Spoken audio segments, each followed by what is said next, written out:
This is a clip of the illustrated lecture, They Fought Too, Black Revolutionaries by Historic Voices. The enslaved Africans, many of whom considered themselves British as they had been born in the North American British colonies, petitioned for their freedom from their oppressors years before the white Sons of Liberty group stirred the colonists to formal declarations and demands.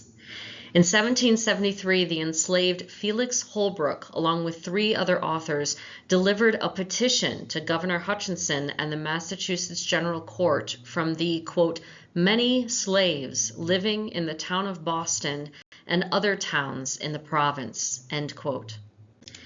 Enslaved and free blacks fought for both the Patriot and Loyalist forces during the Revolutionary War.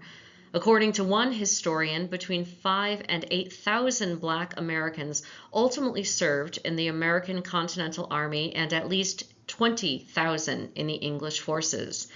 These numbers are debated as militia records were either not well kept, lost, destroyed, erased, or otherwise unavailable to us in the 21st century. In 1775, Lord Dunmore, the royal governor of Virginia, issued a proclamation that promised freedom to any enslaved persons who left their patriot owners to join English forces.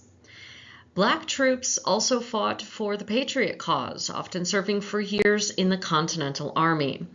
When George Washington was the newly appointed commander-in-chief in 1775, he initially forbade the presence of black soldiers in the army.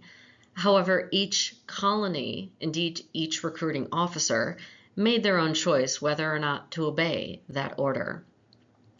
Over time, General Washington, in constant need of more troops, witnessed firsthand the valiant service of black soldiers, including those serving in the 1st Rhode Island Regiment, one of the best units in the Continental Army, which came to be known as the Black Regiment, although that unit was commanded by white officers. During the Battle of Rhode Island in August 1778, the regiment repelled 3 Hessian attacks. In 1781, Washington ordered the regiment south to Yorktown with the main army. Men of the 1st Rhode Island were part of the assault force that captured English troops, which ultimately led to the defeat of Cornwallis's forces at Yorktown.